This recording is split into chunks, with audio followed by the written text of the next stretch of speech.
तो दोस्तों GSTR 1 में बड़े बदलाव आए हैं। दोबारा से नई टेबल इंसर्ट हुई है, न्यू टेबल 14A और 15A। तो अगर आप फरवरी 2024 या उसके आने वाले महीने की रिटर्न फाइल कर रहे हैं तो पहले तो मैं आपसे रिक्वेस्ट करूंगा दोस्तों कि पहले इस वीडियो को शेयर बटन पे जाके शेयर कर दो, जो भी आपके फ्रेंड्स हैं, जो भी प्रोफेशनल्स हैं उनके साथ, ताकि उनको समझ आ जाए अगर वो अपनी GSTR 1 फरवरी 24 की फाइल कर रहे हैं तो उनसे कोई गलती ना हो। क्योंकि अभी लेटेस्ट दोस्तों एडवाइजरी आई है।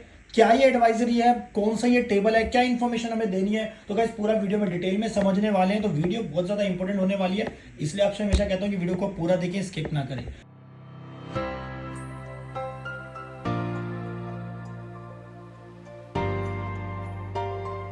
नमस्कार, मैं दीपक बैसला आपका स्वागत करता हूं हमारे YouTube चैनल पर। दोस्तों चैनल पर नए हो तो वीडियोस को लाइक करें, शेयर करें, और अगर आपने चैनल को सब्सक्राइब नहीं करा है तो मुझे मोटिवेट करने के लिए लाल बटन दबाएं, ताकि ऐसे वीडियो आपको टाइम टाइम पे मिलती रहे। और आप हमें बाकी सोशल मीडिया प्लेटफॉर्म पे फॉलो कर सकते हैं, सबका लिंक आपको डिस्क्रिप्शन में मिल जाएगा। दोस्तों क्लिक करके ज्वाइन कर लेना, क्योंकि वहां पे आपको मिलती रहेंगी अपडेट्स फाइनेंस और टैक्सेशन की। सो गाइस बात करते हैं सीधी मुद्दे की। तो मैंने जीएसटी की वेबसाइट खोल लिया, यहाँ पे एडवाइजरी है GSTR एडवाइजरी ऑन GSTR 1 और IFF introduction of new 14A और 15A टेबल। पहले तो आपको मैं एडवाइजरी बता देता हूं कि जीएसटी डिपार्टमेंट ने एडवाइजरी का इशू करी है।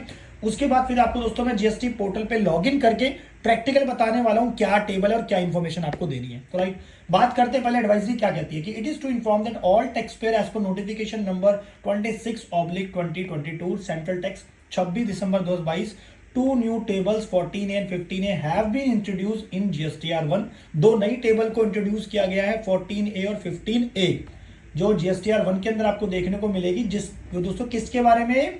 Amendment details of supplies made through e commerce operator on which e commerce operator are liable to pay tax under section 52 और सेक्शन 95 के अंदर। देखिए, अगर आप एक ई कॉमर्स ऑपरेटर के थ्रू अपना काम कर रहे हैं, आपका बिजनेस है, ऑनलाइन बिजनेस आप कर रहे हैं, अमेजॉन के थ्रू, फ्लिपकार्ट के थ्रू, मीशो के थ्रू, स्विगी, जोमेटो, जिसके थ्रू भी आप अपना ई कॉमर्स का बिजनेस कर रहे हैं, ऑनलाइन बिजनेस कर रहे हैं दोस्तों, तो ये वीडियो उनके लिए बहुत ज्यादा इंपॉर्टेंट है। तो अभी इस वीडियो को मैक्सिमम शेयर जरूर करना अपने उस फ्रेंड के साथ जो बिजनेस कर रहा है ऑनलाइन, ठीक है।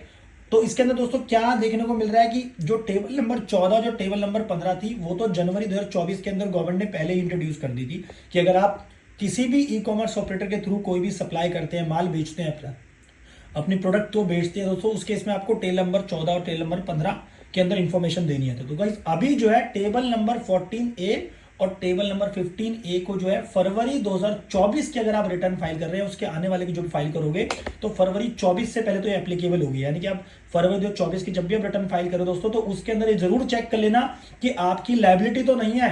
यानी कि आपको जो इन्फॉर्मेशन है 14A और 15A के अंदर दोस्तों डालनी है, अगर रिक्वायरमेंट है तो। अब ये 14A 15A बेसिकली है क्या, पहले समझ लेते हैं। मैंने बताया था दोस्तों पहले आपको कि these amendment tables are relevant for those tax payer who have been reported the supply table number 14 and 15। देखिए, तो पुराने पीरियड की अगर मैं बात करूं जनवरी 24 के अंदर, तो टेबल नंबर 14-15 पहले आगे थे, तो इसी से रिलेटेड ये दोनों टेबल को लाया गया है। तो गाइस क्या ये एडवाइजरी पहले कंप्लीट एक बार हम यहाँ पे देख लेते हैं। तो यहाँ पे हम क्लिक करेंगे तो यहाँ पे पूरे नोट्स हमें मिल जाएंगे एडवाइजरी के, जीएसटी डिपार्टमेंट की तरफ से, introduction of new table number 14A and 15A। तो क्या कहता है दोस्तों, सीधी बात करते हैं। टेबल नंबर 14 कहता है amended supplies through e commerce operator. That means अगर आपने ई कॉमर्स ऑपरेटर के थ्रू कोई भी माल बेचा है, ठीक है, उसमें कुछ अमेंडमेंट आपको करनी है। देखिए, जो आपने माल बेचा तो उसको हम कहां दिखा देते, टेबल नंबर 14 के अंदर। अब उसी के अंदर आपको अगर कुछ अमेंडमेंट करनी है तो वो आपको कहां शो करनी है, टेबल नंबर 14A के अंदर। दूसरा, अमेंडेड सप्लाईज अंडर सेक्शन 95 इन GSTR 9। अब अगर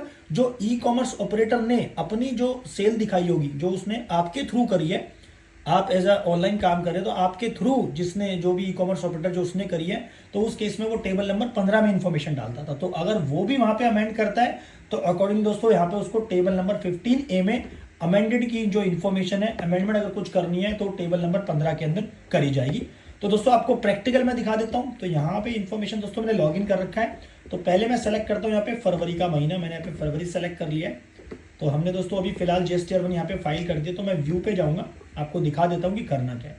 तो जैसे व्यू पे जाएंगे तो आप इसको नीचे स्क्रॉल करते हैं तो गाइस हमारे पास ये टेबल नंबर 14 और टेबल नंबर 15 हमारे पास यहाँ पे अवेलेबल था, जो पहले था कि supplies made through e commerce operator. अगर आप कोई भी ऑनलाइन काम कर रहे हैं किसी भी ई कॉमर्स ऑपरेटर के through, e commerce operator Amazon है, फ्लिपकार्ट है, मीशो, मल्टीपल बहुत सारे हैं, मिंत्रा.com है, तो मल्टीपल ई कॉमर्स ऑपरेटर है ऑनलाइन। बेसिकली अगर मैं सरल भाषा में बात करूं, ऑनलाइन आप काम कर रहे हैं किसी के थ्रू प्लेटफॉर्म पर, तो उस केस में दोस्तों आपको यहाँ पे टेबल नंबर 14 के अंदर supplies made through e commerce operator, यानी कि जितनी आपने सप्लाई करी है उस ई कॉमर्स ऑपरेटर के थ्रू यहाँ पे इंफॉर्मेशन आपको डाली। जैसे इस केस में हमने 4 डाल रखी है, तो मैं इसको क्लिक करता हूँ तो गाइस आप ये देख सकते हैं यहाँ पे पहले यहाँ पे आपको 2 ऑप्शन देगा कि liable to collect tax under section 52, एक तो इसमें डालना है, दूसरा आपके पास है liable to pay tax under section 95।